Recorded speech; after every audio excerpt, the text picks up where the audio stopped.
नमस्ते। आज हम पढ़ेंगे दशमलव संख्या। देखिए दशमलव संख्या क्या होती है, एग्जाम की दृष्टि से ये पॉइंट बहुत ज्यादा इंपॉर्टेंट है। तो सबसे पहले मैं इसका वर्गीकरण बता रहा हूं। दशमलव संख्याएं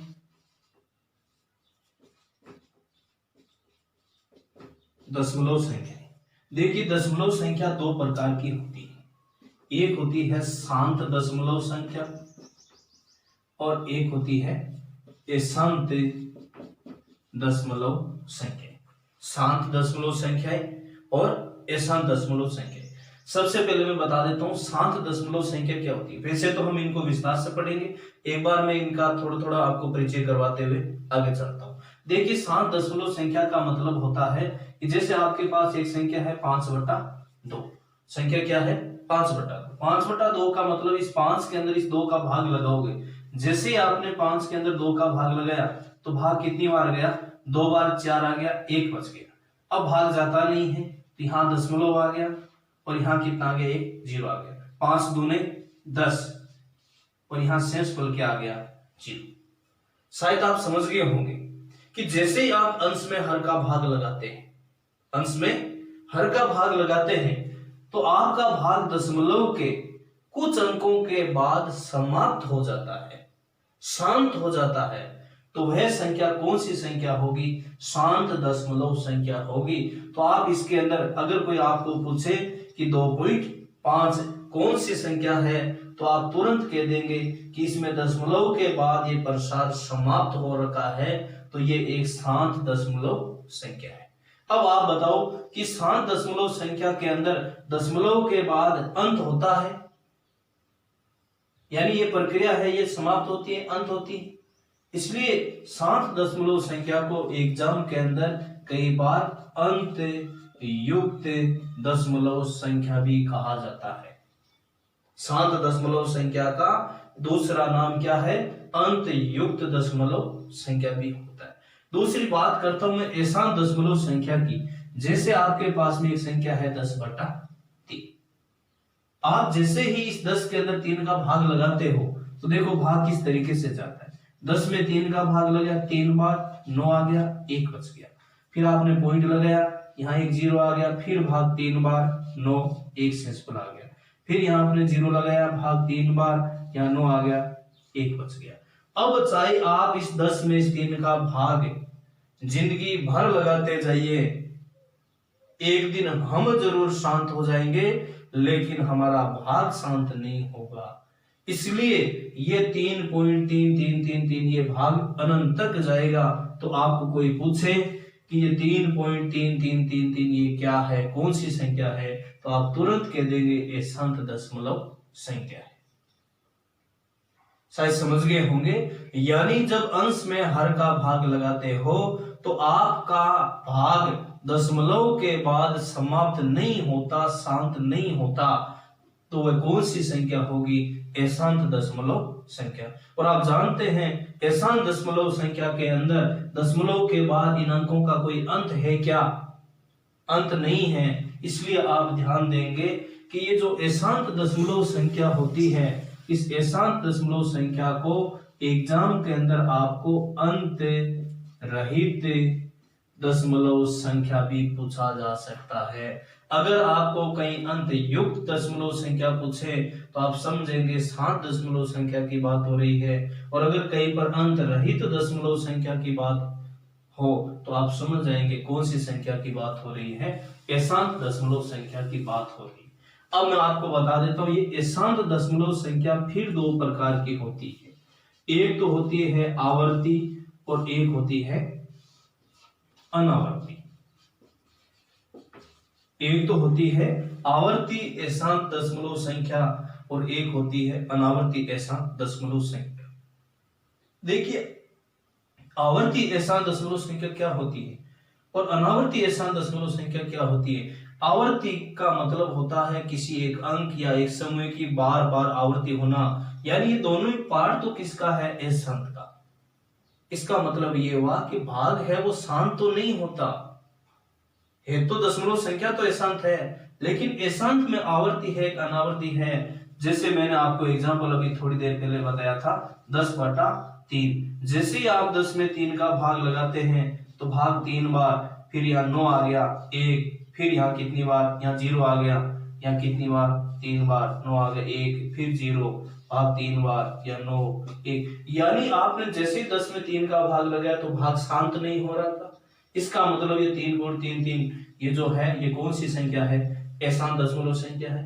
आपसे कोई पूछ रहे कि एशान दशमलव संख्या तो है लेकिन आवर्ती है कि अनावर्ती, तो आपने देखा दशमलव के बाद इस एक अंक की बार बार क्या हो रही है, आवर्ती हो रही है। तो 3.3333 ये कौन सी संख्या है, एशान दशमलव संख्या है। आप बताओ इसके अंदर आवर्ती होती है, यानी इस आवर्ती एशान दशमलव संख्या के अंदर एक अंक या एक समूह की बार बार क्या होती है, आवर्ती होती है। और जिन संख्याओं की आवर्ती होती है उन्हें एग्जाम के अंदर कई बार पुनरावर्ती युक्त एशांत दशमलव संख्या कहा जा सकता है। यानी एग्जाम में चाहे आपको आवर्ती एशांत दशमलव संख्या पूछे और चाहे पुनरावर्ती युक्त अंत रहित दशमलव संख्या पूछे, बात एक ही है। इसमें दशमलव के बाद भाग शांत तो नहीं होता लेकिन किसी एक अंक या एक समूह की बार बार आवर्ती भी नहीं होती। इसका मतलब इसको अंत रहित दशमलव संख्या भी कहा जा सकता है। सॉरी, अंत रहित तो दशमलव संख्या तो है, इसको क्या कहते, अनावर्ती का मतलब होता है पुनरावर्ती रहित। चाहे आपको अनावर्ती एशान दशमलव संख्या पूछे और चाहे अंत रहित पुनरावर्ती रहित दशमलव संख्या पूछे, एक ही बात है।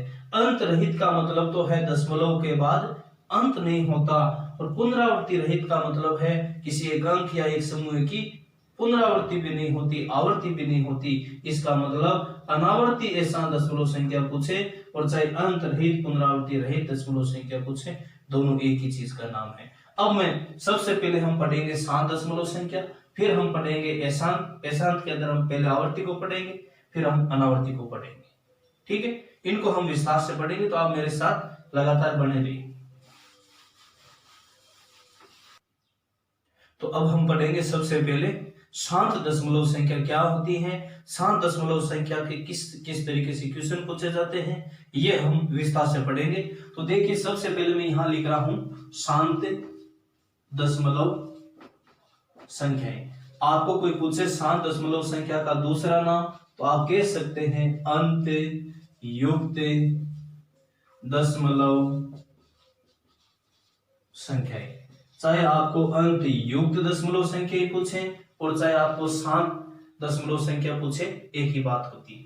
सबसे पहले आपको ध्यान रखना है कि ये जो शांत दशमलव संख्या होती है, इन शांत दशमलव संख्या है, ये आपको कई बार पूछ लेते हैं कि परिमेय होती है, ए परिमेय होती है। तो आप ध्यान देना, सभी शांत दशमलव संख्या होती है, वो कौन सी संख्या होती है, परिमेय संख्या होती है। तो मैं आपको यहां लिख देता हूं शांत दशमलव संख्याएं सदैव परिमेय संख्याएं होती है। देखिए सभी शांत दशमलव संख्याएं सदैव क्या होती है, परिमेय संख्या होती है। सबसे पहले एक बात और कर लेते हैं हम कि ये परिमेय संख्या क्या होती है। तो आपने सुना होगा परिमेय संख्या किसे कहते हैं। परिमेय संख्या का मतलब होता है कि जिन्हें p/q रूप में लिखा जा सकता है, जहां q क्या नहीं होना चाहिए, 0 नहीं होना चाहिए। वह संख्याएं जिन्हें p/q रूप में लिखा जा सकता है वो कौन सी संख्याएं होती है, परिमेय संख्याएं होती है। तो आप ध्यान देंगे, मैं इसके अंदर परिभाषा एग्जाम के अंदर किस तरीके से पूछी जाती है, हम इस सारी विस्तार से बात करते हैं, आपको यहाँ रटे नहीं लगाना है। देखिए आपने परिभाषा सुनी है, वह संख्या जिन्हें p/q रूप में लिखा जा सकता है वो कौन सी संख्या होती है, परिमेय संख्या। तो मैं इसको ऐसा भी कह सकता हूं कि वह संख्याएं जिन्हें p/q के रूप में लिखी जा सकती है वो कौन सी संख्याएं होती है, परिमेय संख्याएं होती है। मैं आपको ये p/q नहीं बोल के मैं सीधा ये भी बोल सकता हूं कि जिन्हें अनुपात के रूप में लिखी जा सकती है वो कौन सी संख्याएं होती है, परिमेय संख्याएं होती है। देखिए परिमेय संख्या की परिभाषा ध्यान से सुनेंगे कि वे संख्याएं जिन्हें p बटा q रूप में लिखा जा सकता है वो सारी संख्याएं कौन सी होती है, परिमेय संख्याएं होती है। तो मैं p बटा q नहीं बोल के और मैं ये भी बोल सकता हूं कि वह संख्याएं जिन्हें p अनुपात q के रूप में लिखा जा सकता है वो भी परिमेय संख्याएं कहलाती है। मैं p और q का नाम नहीं लेके मैं सीधा ये भी बोल सकता हूं कि वह संख्याएं जिन्हें अनुपात के रूप में लिखी जा सकती है वह कौन सी संख्या होती है, परिमेय संख्याएं होती है। और जिन संख्याओं को अनुपात के रूप में लिखी जा सकती है उन्हें मैं अनुपात युक्त संख्या भी कहा जा सकता है। तो एक ही परिमेय संख्या की मैं आपको चार परिभाषा बता रहा हूं, चारों की चारों परिभाषा एग्जाम के अंदर पूछी जाती है। आपको रटे नहीं लगाना है, आपको इस बात को गंभीरता से समझना है कि हमने आज तक एक ही परिभाषा पढ़ी है कि वह संख्याएं जिन्हें p बटा q रूप में लिखा जा सकता है वो कौन सी संख्या होती है, परिमेय संख्या होती है। तो कोई जरूरी नहीं कि आप बोले p बटा q, आप ऐसा भी बोल सकते हैं कि वह संख्याएं जिन्हें p अनुपात q के रूप में लिखा जा सकता है वो भी परिमेय संख्या ही होती है। और आप इस p और q का नाम ले ये भी जरूरी नहीं है, आप सीधा भी बोल सकते हैं कि वह संख्याएं जिन्हें अनुपात के रूप में लिखा जा सकता है वो संख्या भी कौन सी संख्या होती है, परिमेय संख्याएं होती है। अगर आपको कोई ये पूछ ले और जिन संख्याओं को अनुपात के रूप में लिखा जा सकता है वो सारी संख्याएं कौन सी होती है, अनुपात युक्त संख्याएं होती है। ये मैं इसलिए आपको गंभीरता से बता रहा हूं कि आपके यहाँ से क्वेश्चन एग्जाम के अंदर बहुत बार पूछा जाता है। यहाँ से सत्य और असत्य के कथन पूछे जाते हैं। आपको कह दे कि निम्न में से सत्य कथन है और पहला कथन कह दे कि सभी शांत दशमलव संख्याएं सदैव परिमेय संख्याएं होती है। सभी शांत दशमलव संख्याएं सदैव परिमेय संख्याएं होती है। तो आपका कथन क्या होगा, सत्य होगा। लेकिन कोई जरूरी नहीं कि ये ऐसा का ऐसा ही कथन आए। आपको पता है शांत दशमलव संख्या को क्या कहते हैं, अंत युक्त कहते हैं। और परिमेय संख्या को क्या कहते हैं, मैं यहाँ लिख देता हूं। शांत का नाम तो क्या है, अंत युक्त, और इस परिमेय को क्या कहते हैं, अनुपात युक्त। तो आपको ये भी कह सकते हैं कि सभी अंत युक्त संख्याएं अनुपात युक्त संख्याएं होती है, तो भी ये कथन क्या होगा, सत्य होगा। तो आपको इनके नाम अच्छी तरह से ध्यान होना चाहिए। सभी शांत दशमलव संख्याएं परिमेय संख्याएं होती है, सभी अंत युक्त दशमलव संख्या भी परिमेय संख्याएं होती है। क्यों? क्योंकि शांत दशमलव संख्या का दूसरा नाम अंत युक्त होता है। तो पहला कथन तो आपको मैंने बता दिया कि पहला पॉइंट शांत दशमलव संख्या का हम क्या याद रखेंगे कि सभी शांत दशमलव संख्या है वो क्या होती है, परिमेय संख्याएं होती है, या सभी अंत युक्त संख्याएं अनुपात युक्त संख्याएं होती है।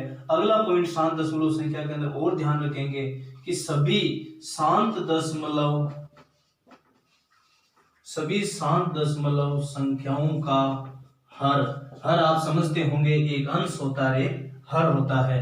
तो हर सभी शांत दशमलव संख्याओं का हर सदैव 2 की घात m इंटू 5 की घात n रूप का होता है। सभी शांत दशमलव संख्याओं का हर सदैव 2 की घात m इंटू 5 की घात n रूप का होता है। बहुत ज्यादा इंपॉर्टेंट है, बहुत बार एग्जाम में यहां से क्वेश्चन पूछा जाता है। हमें कैसे पता चलेगा कि ये संख्या शांत है या अशांत है?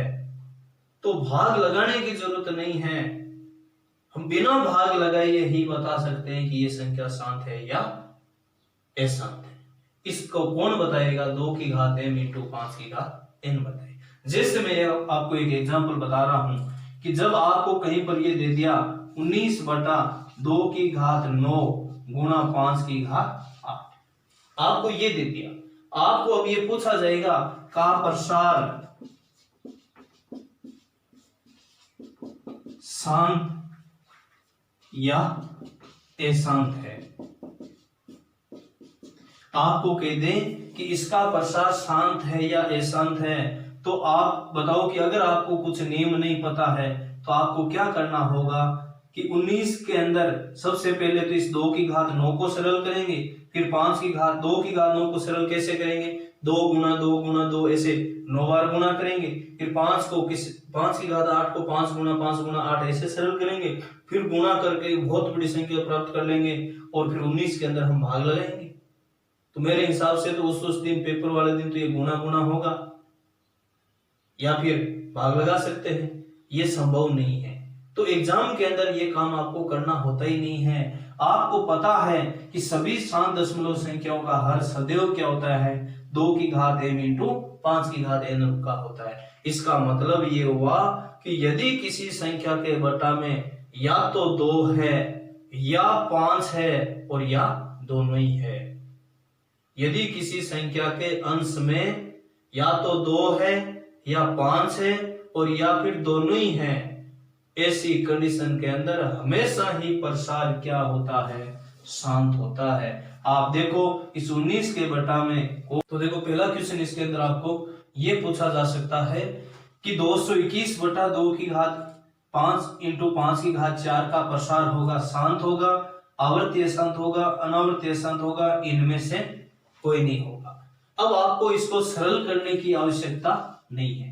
आपने तो एक बात सुनी है या पीछे बताई थी आपको कि सभी शांत दशमलव संख्या का हर सदैव क्या होता है, 2 की घात m इंटू 5 की घात n रूप का होता है। अर्थात यदि किसी संख्या में अगर बटा में या तो 2 अकेला है या 5 है और या दोनों है, उस स्थिति के अंदर प्रसार हमेशा क्या होता है, शांत होता है। तो हम इस केवल और केवल इसके हर को देखेंगे, प्रत्येक हर में इस 2 या इस 5 के अलावा कोई अन्य है क्या, हर में इस 2 और 5 के अलावा अन्य कोई नहीं है। और हम जानते हैं कि या तो 2 या 5 या फिर दोनों हो, ऐसी स्थिति में प्रसार हमेशा ही कौन सा होता है, शांत दशमलव होता है। हमेशा ही कौन सा होता है, शांत दशमलव होता है। दूसरा क्वेश्चन आपको यह पूछा जा सकता है कि बताओ इसका प्रसार शांत तो होगा लेकिन दशमलव के कितने अंकों के बाद शांत होगा। यानी पहला क्वेश्चन तो आपको इसके अंदर यह पूछ सकता है कि का प्रसार होगा, यानी शांत होगा, अशांत होगा, कौन सा होगा। लेकिन दूसरा क्वेश्चन इसमें यह पूछा जा सकता है कि चलो ये मान लिया ये शांत तो है लेकिन शांत दशमलव के कितने अंकों के बाद शांत होगा, तो क्या करेंगे। देखिए दूसरा क्वेश्चन आपको यह पूछा जा सकता है कि व्यंजक 221 बटा 2 की घात 5 इंटू 5 की घात 4 का प्रसार दशमलव के कितने अंकों के बाद शांत होगा। यानी पिछले क्वेश्चन में हमें यह पूछा गया था कि शांत है या अशांत है, तो हमने बता दिया कि शांत है। लेकिन अब इस क्वेश्चन में यह पूछ लिया कि शांत तो है लेकिन कितने अंकों के बाद शांत है। अब क्या करेंगे, अब भी आपको टेंशन लेने की जरूरत नहीं है, न भाग लगाने की जरूरत है, हर को ही देखना है। हम जानते हैं कि शांत दशमलव संख्याओं का हर सदैव 2 की घात m इंटू 5 की घात n रूप का होता है। अगर आपको ये पूछे कितने अंकों के बाद शांत होगा, तो सबसे पहले हम इस हर को देखेंगे। सबसे पहले तो देखा हर में इस 2 और 5 के अलावा कोई नहीं है, इसका मतलब शांत तो है। लेकिन कितने अंकों के बाद शांत है, तो क्या करेंगे, तो आपको टेंशन लेने की जरूरत नहीं है। इसके अंदर आप देखेंगे बड़ी घात कौन सी है, एक घात तो 5 है, एक घात कितनी है, 4 है। आपको बड़ी पावर देखनी है, बड़ी पावर कितनी है, 5 है, तो आपने तुरंत कह दिया अधिकतम पावर कितनी है, 5 है। इसका मतलब इसका प्रसार दशमलव के 5 अंकों के बाद क्या हो जाएगा, समाप्त हो जाएगा। पहला क्वेश्चन आपको ये पूछा था कि बताओ शांत है कि अशांत है, तो हमने हर देखा, हर 2 की पावर m इंटू 5 की पावर n रूप का था, तो हमने कह दिया शांत है। दूसरा क्वेश्चन आपको ये पूछ लिया कि शांत तो है लेकिन कितने अंकों के बाद शांत है, तो हमने देखा कि सबसे बड़ी घात कितनी है, 5 है, तो क्या हो गया, 5 अंकों के बाद शांत होगा। लेकिन तीसरा क्वेश्चन आपको ये पूछ सकता है कि हमने मान लिया शांत है, हमने ये मान लिया कि 5 अंकों के बाद शांत होगा, लेकिन इनसे काम चलने वाला नहीं है, हमें तो इसका मान बताओ, इसका आंसर कितना आएगा, ये आपको पूछा जा सकता है। तो क्या कर लिया कि पहले क्वेश्चन में पूछा था कि शांत होगा या अशांत होगा, तो हमने हर को देखा और तुरंत बता दिया कि ये शांत होगा। दूसरा क्वेश्चन हमें ये पूछा गया कि शांत तो होगा लेकिन कितने अंकों के बाद शांत होगा, तो हमने बड़ी घात देख के दिया कि 5 अंकों के बाद शांत होगा। लेकिन अब हमें क्या पूछ लिया गया कि मान लिया शांत है, मान लिया 5 अंकों के बाद शांत है, लेकिन हमें तो इसका मान बताओ, इसका आंसर क्या आएगा, तो भी आपको भाग लगाने की जरूरत नहीं है। करना क्या है, अगर आपको ये पूछे कि इसका आंसर कितना आएगा, इसको सरल करने पर इसकी वैल्यू क्या आएगी, तो आपको क्या करना है, उस स्थिति के अंदर देखना यहाँ घात कितनी है, 5 है, और यहाँ घात कितनी है, 4 है। तो कम घात को देखना है, किसकी घात कितनी कम है, किसकी घात कितनी कम है। तो 2 की घात 5 है, 5 की घात 4 है, इसका मतलब 5 की घात 1 कम है। तो जिसकी घात जितनी कम है उससे ऊपर नीचे क्या कर देंगे, गुणा कर देंगे। एक बार फिर से समझेंगे, 5 की घात 1 से गुणा क्यों किया, आपको यहां देखना है घात कितनी है, 5 है, और यहां घात कितनी है, 4।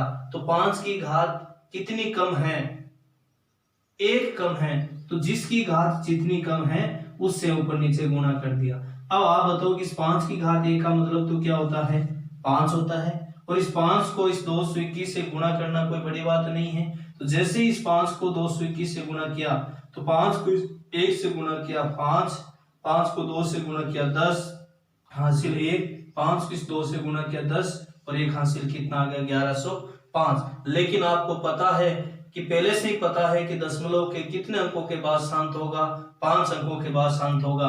तो आपको यहां से गिनना है 1 2 3 4। हमें पता है 5 अंकों के बाद शांत होगा, और यहाँ 4 ही अंक है, 1 2 3 4। तो यहाँ 5 अंक बनाने के लिए यहाँ क्या कर देंगे, एक जीरो लगा के पॉइंट लगा देंगे। तो आप याद रखना, जब आप इसमें इसका भाग लगाएंगे तो मान कितना आएगा, ये आएगा। तो ये थी हमारे पास शांत दशमलव संख्या। तो अब हम पढ़ेंगे अशांत दशमलव संख्या। और अशांत दशमलव संख्या में दशमलव के बाद अंत नहीं होता है, इसलिए अशांत दशमलव संख्या को और क्या कहा जा सकता है, अंत रहित दशमलव संख्या कहा जा सकता है। अब देखिए, अशांत दशमलव संख्या 2 प्रकार की होती है। एक तो होती है आवर्ती अशांत दशमलव संख्या, और आपको मैंने बताया था आवर्ती अशांत दशमलव संख्या होती है, इसके अंदर दशमलव के बाद किसी एक अंक या एक समूह की बार बार क्या होती है, आवर्ती होती है। इसलिए आवर्ती अशांत दशमलव संख्या के का दूसरा नाम क्या होगा, पुनरावर्ती युक्त अशांत दशमलव संख्या। तो आज हम पहले बात कर लेते हैं आवर्ती अशांत दशमलव संख्या क्या होती है, या पुनरावृत्ति युक्त अशांत दशमलव संख्या क्या होती है। वैसे आपको इन दोनों के नाम से ही पता है, आवर्ती अशांत दशमलव संख्या, अशांत का मतलब होता है दशमलव के बाद प्रक्रिया समाप्त नहीं होती, और आवर्ती का मतलब है कि दशमलव के बाद जो आने वाले अंक है वो एक निश्चित आवर्ती में आएगी, यानी किसी एक अंक या एक संख्या की बार बार क्या होगी, पुनरावृत्ति होगी। तो पहली बात इसके अंदर हम ध्यान रखेंगे कि ये जितनी भी आवर्ती अशांत दशमलव संख्या होती है, ये सारी की सारी संख्या कौन सी होती है, परिमेय होती है। मैंने एक बार पहले भी बताई थी कि जितनी भी शांत दशमलव संख्या होती है वो सारी की सारी क्या होती है, परिमेय संख्या होती है। इसी प्रकार याद रखना, सभी आवर्ती अशांत दशमलव संख्या ये भी सारी की सारी क्या होती है, परिमेय संख्या होती है। तो मैं यहां लिख सकता हूं, सभी आवर्ती अशांत दशमलव संख्याएं सदैव परिमेय संख्याएं होती है। सत्य या असत्य कथन के अंदर यह भी कहा जा सकता है कि सभी आवर्ती अशांत दशमलव संख्याएं सदैव परिमेय संख्याएं होती है। और आप जानते हैं आवर्ती अशांत दशमलव संख्या दूसरा नाम क्या होता है, पुनरावृत्ति युक्त अशांत दशमलव संख्या। और इस परिमेय संख्या का दूसरा नाम क्या होता है, अनुपात युक्त संख्याएं। तो आप कह सकते हैं सभी पुनरावृत्ति युक्त अशांत दशमलव संख्याएं सदैव अनुपात युक्त संख्याएं होती है। सभी आवर्ती अशांत दशमलव संख्याएं सदैव परिमेय संख्या होती है या सभी पुनरावृत्ति युक्त अशांत दशमलव संख्या भी सदैव अनुपात युक्त संख्याएं होती है। अंदर सबसे पहला एग्जांपल मैंने लिखा 10/3, यानी जब आप 10 में 3 का भाग लगाया तो भाग किस प्रकार से जाएगा, 3.3 इस तरीके से कहां तक जाएगा, अनंत तक जाएगा। यानी सबसे पहले तो इसके अंदर दशमलव आया है तो ये दशमलव संख्या है। दूसरी बात, दशमलव संख्या दो प्रकार की होती है, एक शांत और एक अशांत। अब ये शांत होगी अशांत होगी तो आपने देखा दशमलव के बाद इसका प्रसार क्या नहीं हो रहा, समाप्त नहीं हो रहा, इसका मतलब ये अशांत दशमलव संख्या है। लेकिन आपको तो एक बात और बताई थी कि अशांत दशमलव संख्या फिर कितने प्रकार की होती है, दो प्रकार की, एक आवर्ती और एक अनावर्ती। अब ये आवर्ती है या अनावर्ती है तो आपने देखा कि दशमलव के बाद इसके अंदर एक अंक की बार बार क्या हो रही है, आवर्ती हो रही है। और जब किसी दशमलव के पश्चात किसी एक अंक या एक संख्या की बार बार आवर्ती हो वह तो कौन सी संख्या होती है, आवर्ती अशांत दशमलव संख्या होती है। और आवर्ती अशांत दशमलव संख्या का दूसरा नाम क्या है, अंत रहित पुनरावृत्ति युक्त दशमलव संख्याएं। और मैं इसको ऐसा भी लिख सकता हूं 3.3 का बार। बार का मतलब है कि इस बार के नीचे जो अंक है वो दशमलव के पश्चात बार बार आएगा, यानी बार के नीचे जो अंक है उसकी दशमलव के पश्चात बार बार आवर्ती होगी। दूसरा एक एग्जांपल मैंने और लिखा 22/7। अब देखिए यहाँ एक चीज और ध्यान रखना, एक होता है पाई और एक होता है 22/7। कई बार पूछ लिया जाता है पाई परिमेय है या ए परिमेय, या 22/7 परिमेय है या ए परिमेय। तो ध्यान देना ये पाई ए क्या है, ए परिमेय संख्या है। लेकिन 22/7 एक कौन सी संख्या है, परिमेय संख्या है। यानी जब 22 में 7 का भाग देते हैं तो परिमेय संख्या का मतलब है कि परिमेय संख्या आपको फिर से बता देता हूं, या तो शांत दशमलव संख्या होती है वो सारी की सारी परिमेय संख्या होती है, या फिर आवर्ती अशांत दशमलव संख्या होती है वो सारी की सारी परिमेय संख्या होती है। तीसरी जो अनावर्ती अशांत दशमलव संख्या होती है वो परिमेय संख्या नहीं होती है, वो कौन सी संख्या होती है, ए परिमेय। इसका मतलब 22/7 यदि परिमेय है तो आप जब 22 में 7 का भाग लगाओगे तो या शांत दशमलव होगा या अशांत या आवर्ती अशांत दशमलव होगा। क्यों, क्योंकि परिमेय संख्या या तो शांत होती है या आवर्ती अशांत होती है।